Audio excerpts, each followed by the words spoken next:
It's time to accelerate. Hi, I'm your host, Andy Paul. Join me as I host conversations with the leading experts in sales, marketing, sales automation, sales process, leadership, management, training, coaching, any resource that I believe to help you accelerate the growth of your sales, your business, and most importantly, you. Hello, and welcome to Accelerate.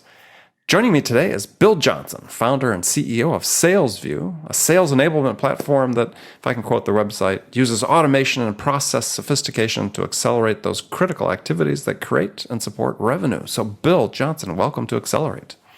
Thanks a lot, Andy. Glad to be here. Appreciate you taking the time. Oh, God, my pleasure to have you on the show. So, take a minute, introduce yourself to the audience. Maybe tell us how you got your start in sales. Yeah, so I'm a career sales guy. I don't mind saying that. I know Nothing wrong with that. Yeah, I know some people look at it with some disdain, but I've had a tremendously fun career, enjoyed it. Started selling turnkey point-of-sale inventory control systems 30 years ago, and then joined a flyer called Parametric Technology in the late 80s, and had a fun rocket ship ride, rose up through the ranks, ended up running the central part of the U.S., 180 people working for me, $70 million business, went from a pre-IPO to an $8 billion market cap before that was easy to do. Left there and joined Primo as the early VP of sales in a marketing automation space that was just beginning back in 99, and served there for a few years. And then wanted to be an entrepreneur, went out on my own and started a marketing services company that does outsourced demand generation at like 3 million other companies. And we just happened to do it very process-oriented, which caused us to go build Salesvue, because we could use an Excel spreadsheet with 6 employees. We couldn't use an Excel spreadsheet with 20 employees, and now we've got 80 employees that work in that business. And it was the launch pad for building Salesvue, which we like to think of as the leading platform for sales process automation. Okay, so a couple things to unpack in there. So first of all is you built Salesvue, the application, before you started the company, to support your own internal requirements. Exactly. Okay. And so that then became the proving ground for it. And then it sounds like you still have that part of your business. We do. It's a separate legal entity. I've got a team that runs it. But the advantage is it's a great petri dish for Salesvue. I mean, as the case in point, it's focused on B2B lead generation, right? Yep, lead generation. We logged 4.4 million calls to 1 million accounts over the past 5 years. So we've got a ton of data about what works and what doesn't, what industries respond, what functional areas respond. And Salesvue's been a key differentiator for that business and helping us grow. Okay, so you position Salesvue as a platform solution versus a point solution. So what do you mean by that?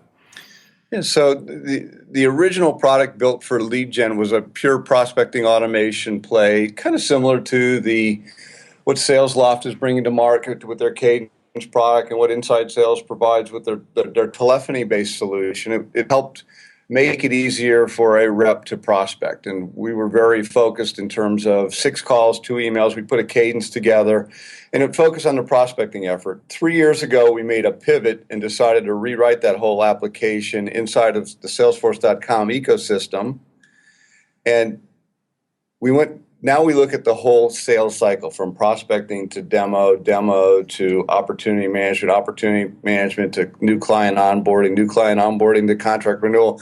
And we take a look at the whole picture and allow clients to automate all the manual tasks that they try to do or try to get their team to do in Salesforce. It just doesn't work very well. We just make it a lot easier to do that and provide some structure and some rigor and some scalability across the organization.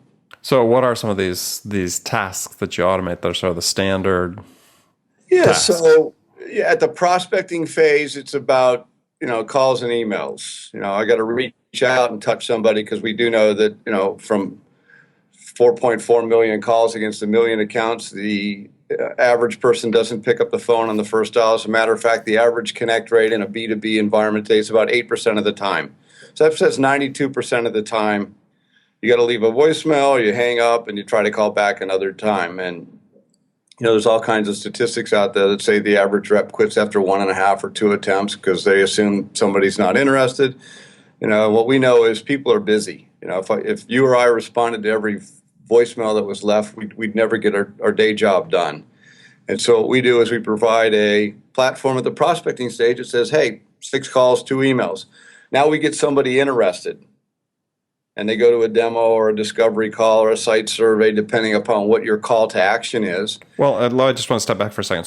So you create a cadence, just 6 calls, 2 emails, or 6 emails, 2 calls, excuse me. Or was it 6 calls, 2 emails? It was 6 calls, 2 emails. 6 calls, 2 emails, sorry. Yep. And short-term memory loss here.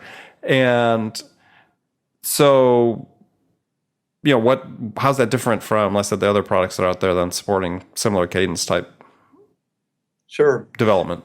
Yeah, so the first thing is we're native inside of Salesforce, so we don't integrate, which was what everybody else does. You basically map your fields, you map your lead, contact, account, opportunity objects over to your solution. We work inside of Salesforce, so it takes us about 30 minutes to bring Salesvue up in a Salesforce.com customer.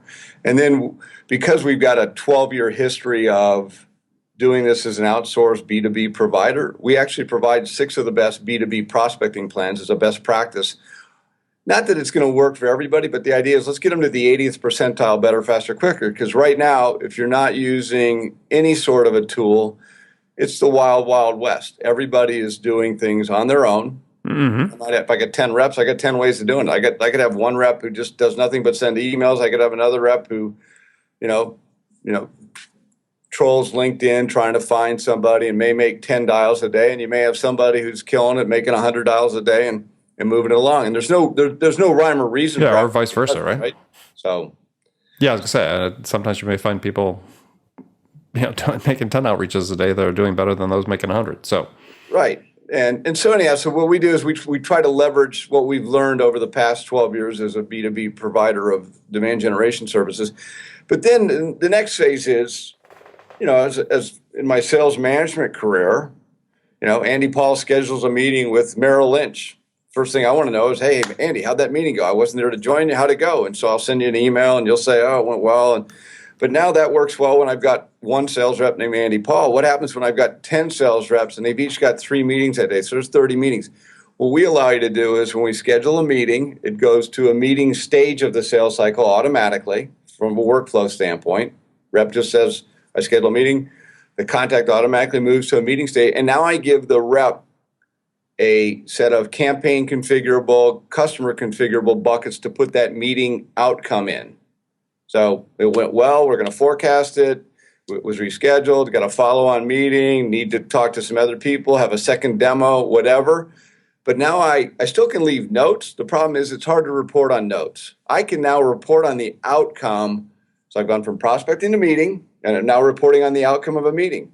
And one of those outcomes may be new opportunity. So now I'm starting to manage further into the sales cycle. And at an opportunity stage, we've got clients who say, when somebody's at an opportunity stage, I don't want a rep to go 4 days without touching them. So they've actually got an opportunity management cadence that says every 4 days there's a touch point, whether it's a call or an email or direct mail piece or a text or whatever. They're routinizing the outreach to make sure that they don't get on a forecast call and say, hey, where are we at with this deal? Oh, I'm supposed to call them in 2 months. Well, then why are they on the forecast? Mm-hmm. And then once we move to a closed won stage at the opportunity stage, we push a button, closed won. Guess what? The client success team who onboards new customers, it starts their 17-step process for onboarding a new client. Send out the URL to the link to install our software, schedule the implementation call, set up the activity results, schedule the rep training call. All those things that are done sometimes in Salesforce, sometimes most of the time outside of Salesforce, can now be done in a cohesive, structured fashion that makes it easy for everybody in the organization to understand where every prospect and every customer is in the life cycle of being a customer. So you'd made the comment before. I'm just envisioning this because I've only seen the product briefly at a show booth. So let's say an outcome of particular activity. It's sort of a check the box type thing to say this is what the outcome was, and I'm trying to think where. And this is an interesting question, I guess, for you is you might think, okay, well, there's some nuance description that needs to go along with that, because this is sort of black and white. But is what you're saying is that over time, based on the number of transactions seen and so on, that sort of nuanced description doesn't really matter? Yeah, it's a great question, and the answer to that is it's not a checkbox. It's an activity result that's intelligent. And so, case in point, let's go back to the prospecting cycle. I can pick from 8 results when I reach out to a prospect: left voicemail, call no message, talk to the admin, bad data, referral, follow up, or appointment, as an example. When I select appointment, that's what's going to, so the result, and this is all part of our workflow engine, it's the Salesvue secret sauce, is the appointment button triggers, the appointment result actually triggers the movement of that contact from the prospecting stage automatically to the appointment stage. So now I know, we reached out to 100 people today, and like today, Salesvue scheduled 7 appointments. So 100 people that we were reaching out to, 7 of them moved to the appointment stage. And so we're going to be doing a demo for them sometime over the next 2 weeks. And once they get done with the demo, my reps have a series of buckets to put the demo into that says we actually have a step between the demo and the opportunity called engage, which the reps love, because what it says is the reps believe they can sell that prospect something, but they're not ready to forecast them. They might have to do a second demo, might have to do a technical demo. And so one of the results is engaged. One of the other results is rescheduled. One of the questions is follow up. One of the results is canceled, whatever. So now I can actually see the 100 prospects, 10 demos. 10 demos turn into 4 people who are engaged. At the engage step, new opportunity.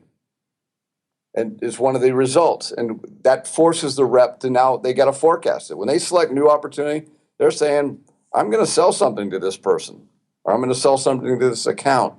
And so now I start to understand my mathematical progression through the sales cycle in real time. So it's not, it's not a pivot table. It's all done via Salesvue with pretty cool analytics to help you understand, how people are moving, what velocity people are moving through the sales cycle.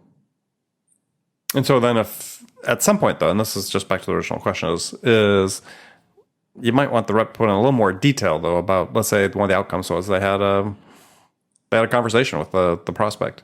Sure. So they've got their bucket, but then, at some point, expect a little more data to go in.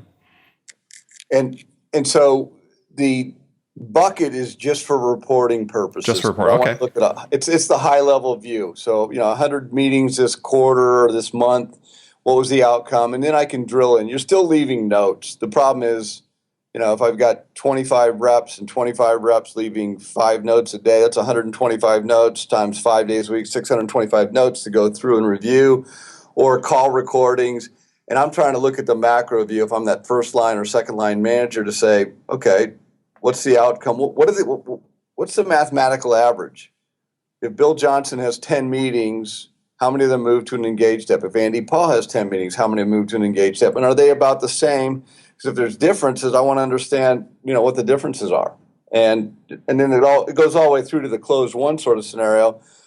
Because what we're trying to manage, let's face it, the forecast is a lagging indicator. What we're trying to manage is all the leading indicators to say, are we going to hit our number?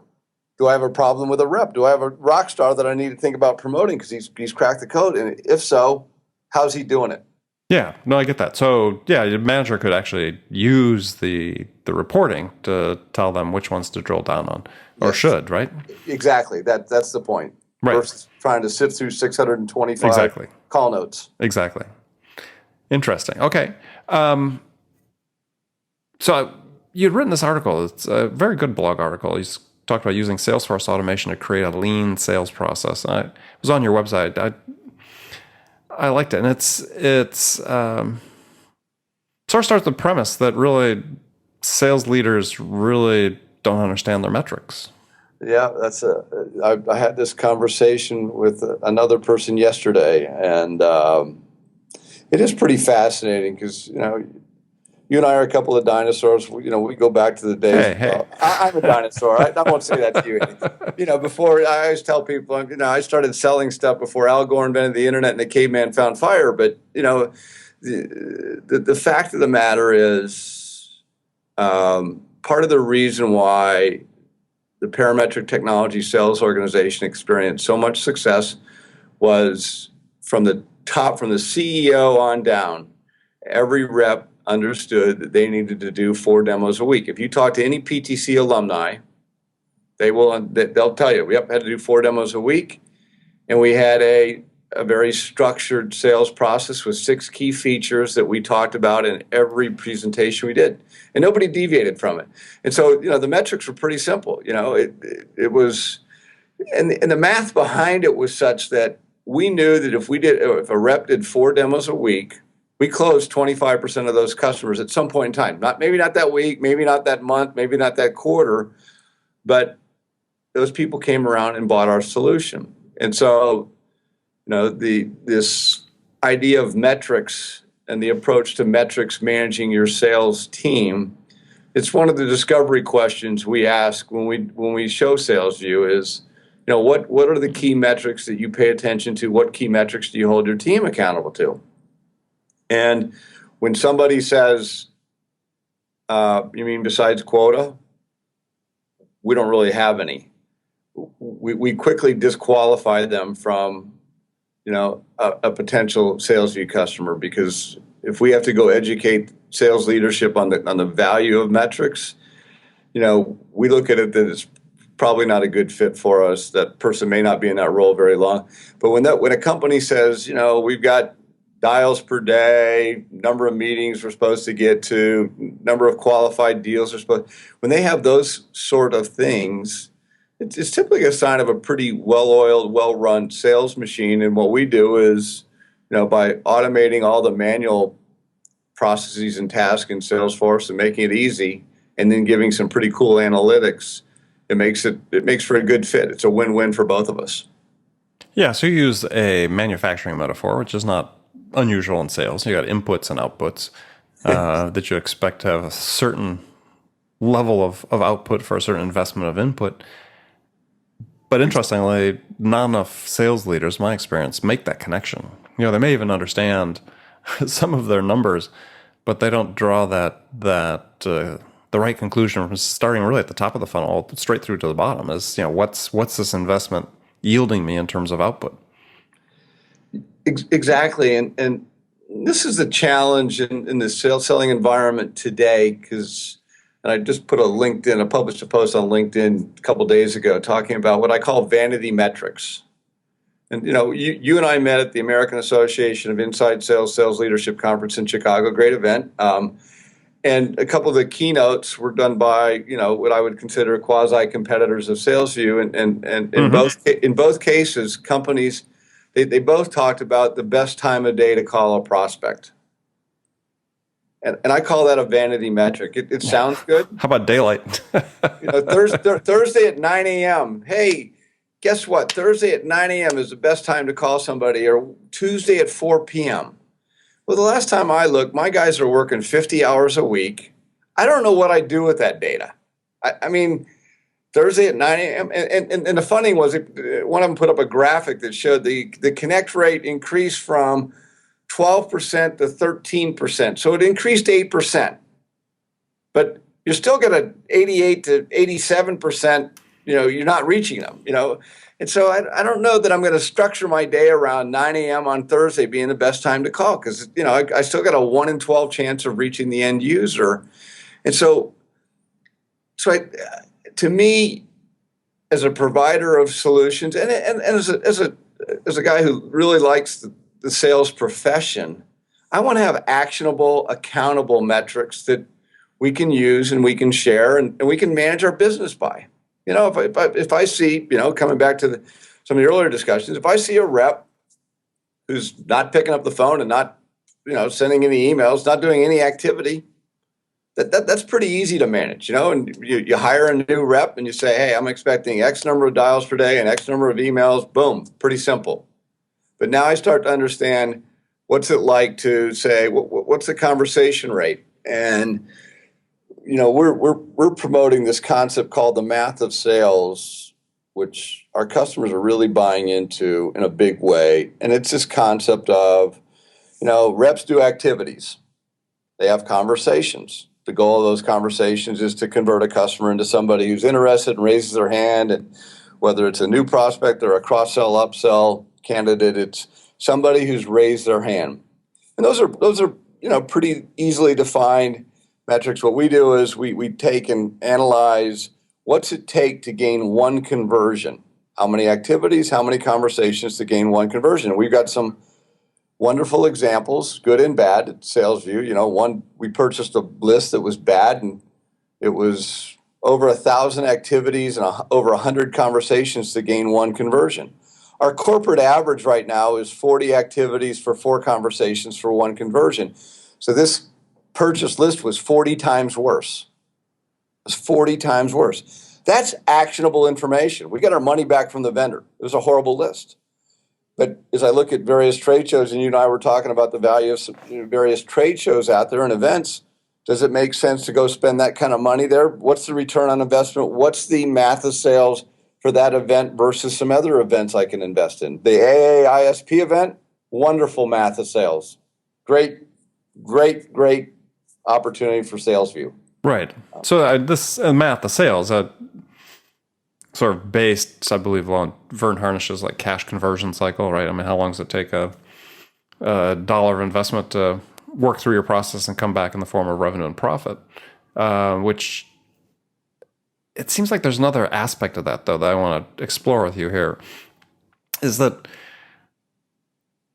I don't know if you read my friend Mike Weinberg's book, Sales Management Simplified, came out a year ago, or not quite a year ago, and documents this trend is that sales managers are sort of becoming, not across the board, but I mean a trend he sees with sales managers becoming sort of metrics jockeys as opposed to sales managers. And I see with that sometimes the danger of acceptance of outcomes or metrics that seem like they should, on the surface, it should be really their focus should be to improve those, right? I mean, one of the things that you talked about, you got 4 conversations out of 40, or 4 conversations out of 40 outreaches, and closed one of those. Is how much time do managers spend saying, okay, this is sort of where we're at, but boy, this 25% close rate really is, if we could change that has a huge impact on our productivity and on our cash conversion cycle and the math of our sales. I don't see enough people focusing on that. I would agree with you entirely, but I think some of it, and so I hearken back to my days as the VP of sales at a Primo. I had 2 reps in the Atlanta office. One of them has gone on to superstar status at Sprinkler and Origami Logic, and just doing a fantastic job. And another rep who I had to let go after 9 months. And part of the reason why I'm so passionate about SalesVue is I think if I would have had SalesVue back then, both people look the same on paper. Mm-hmm. It's the same, married, home ownership, big burn rates. The type of guys you like to hire as a sales manager, because if they make $1, they're going to spend $2, and if they make $3, they're going to spend $4, and they're going to be motivated. And both of them were very cut from the similar cloth, and the one guy just couldn't make it. And I was challenged as I traveled with him. I couldn't tell you if it was an activity level, if it was a conversation level, or if it was when he engaged with the customer, because I just couldn't decipher where the breakdown was. Because if I could figure out where the breakdown was, I'd like to feel like I could have coached him to success. But there just wasn't enough data for me. So back to your point, yes, you can't just be a metric junkie. You have to use the insight to develop your team in the best manner possible. Because, fundamentally, as a manager, that is your role. It's not to manage you got a quota to hit, but the goal is to build up your team and to continue to enhance them so everybody, starts to hit their numbers in a better, faster fashion so they can have the opportunity to move up, you have the opportunity to move up, and you rock and roll. Yeah. Well, and it's sort of one last question I want to ask you before we move on to the last segment of the show, and it's something I find very curious, is that, see, I think that we look at sales productivity all wrong.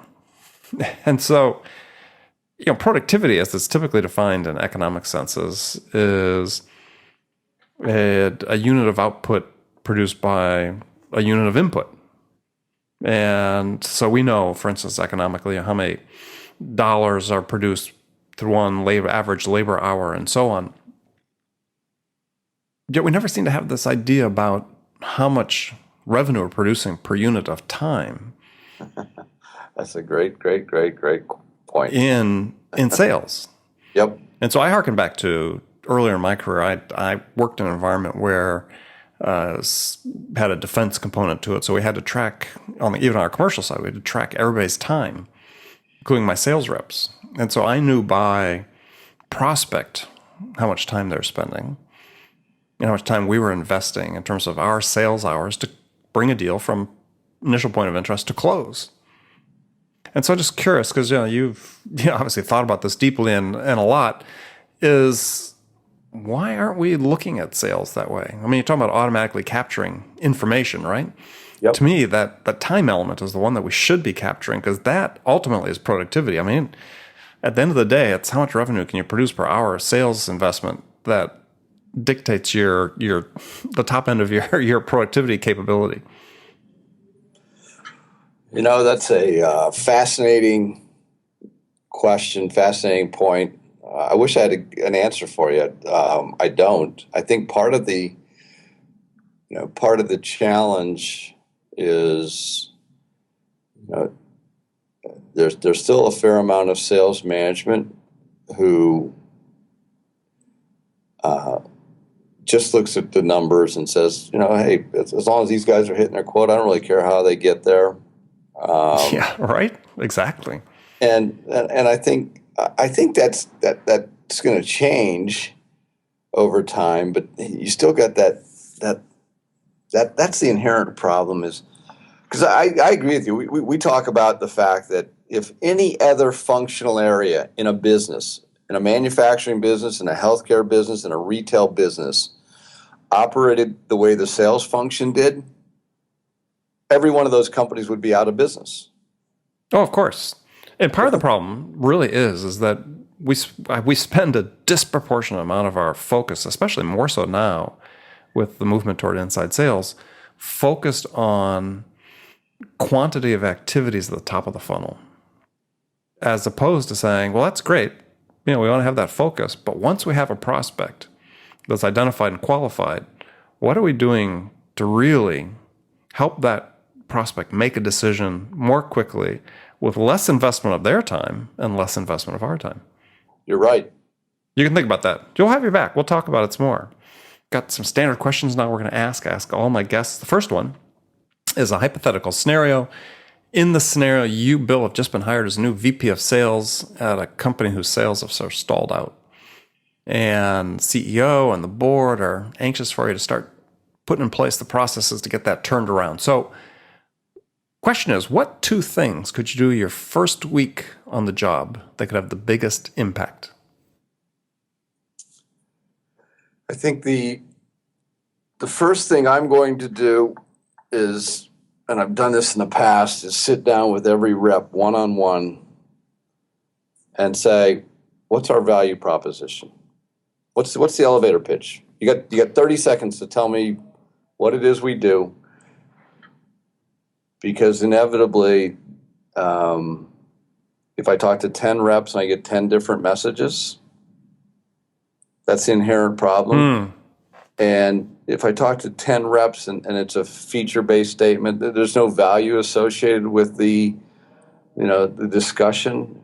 Because I always tell people are going to remember three things at a max, when you have that 30 second. And what are the three things you want to remember? Am I going to double my sales team's productivity? Am I going to help you make your quote? What is it? And then the second thing I'm going to try and understand is what metrics do we have available from our customer base, and does anybody know about them? Because I think coming back to people remember three things. If I tell you, you're working at Qualcomm, and I tell you that Motorola reduced their design cycle time by 38% by using our chips, and you're in the cell phone business, you're going to remember that. But maybe people, does anybody else know that? Right. And so I want to understand what people believe the value proposition is, and then I want to understand from our customers, assuming it's not a new product launch that has no customers, but I want to understand what our customers would say if they, were approached in terms of what they're achieving. And I think that would give me a place to start. Okay. Good answer. All right. So now I've got some shorter or questions with shorter answers required coming up. You can give one-word answers or elaborate if you wish. So the first one is, when you, Bill Johnson, are out selling, what's your most powerful sales attribute? I think the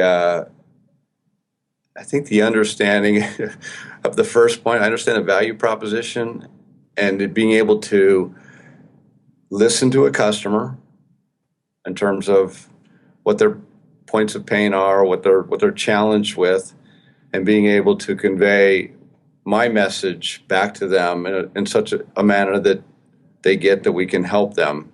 Okay. Perfect. Who's your sales role model? The peer group I work with at Parametric Technology, because they've all gone on to really big jobs. Brian Halligan's running HubSpot. Jim Baum sold, who's the database company that got acquired by, Kirk Bowman's at Excel Partners. John True's retired now. So that peer group, I had a really great opportunity to work with a bunch of guys that, we kicked ass and took names, and it was fun. We put 5 companies that were doing $2.5 billion in revenue out of business and went on to dominate that industry. So that's the peer group I look up to. It's okay. The peer group Great I answer. stick up with. What's one book that every salesperson should read? There's a bunch of good ones. Right now, I'm going to go back in time to an offering that you and I are familiar with, but I guarantee there's a single millennial that's heard of it. It's Selling to Vito. Tony Parianello. It's we've seen a tremendous. So people understand, Vito standing for a very important top officer. Exactly. It's just a different approach from the, hey, let's send 100 emails to these guys and see if they engage. Direct mail. It's a process-based approach to sales, but man, it's kind of going back and taking a step back in time, but it's working in this economy. Okay, good suggestion. So last question for you. This is always a tough one for people. Is what music's on your playlist right now? Oh, all the good stuff from the 70s and 80s. Aerosmith, The Who, Eagles. It's all the stuff my kids even like listening to. Oh, sure. It's good music. Doesn't matter what generation it came from. That's good. Well, great. Well, Bill, thanks for joining me. Tell folks how they can find out more about SalesVue. They can hit us up on our website, www.salesvue.com. Feel free to link to me on LinkedIn. It's I try to be a little provocative with some of my posts and cause you to think a little bit. But the end game is, as somebody asked me the other day, what differentiates you from everybody else? I said, we wake up every morning thinking about how can we help salespeople sell more. That's great. Yeah, that's a great approach to have. So, Bill, thanks for being on the show. Thanks a lot, Andy. I certainly appreciate it. And remember, friends, make it a part of your day every day to deliberately learn something new to help you accelerate your success. And an easy way to do that is to make this podcast Accelerate part of your daily routine, whether you're listening on your commute, in the gym, or as part of your morning sales meeting. That way you won't miss any of my conversations with top business experts like my guest today, Bill Johnson, who shared his expertise about how to accelerate the growth of your business. So thanks for joining me. Until next time, this is Andy Paul. Good selling, everyone. Thanks for listening to the show. If you like what you heard and want to make sure you don't miss any upcoming episodes, please subscribe to this podcast on iTunes or Stitcher.com. For more information about today's guest, visit my website at andypaul.com.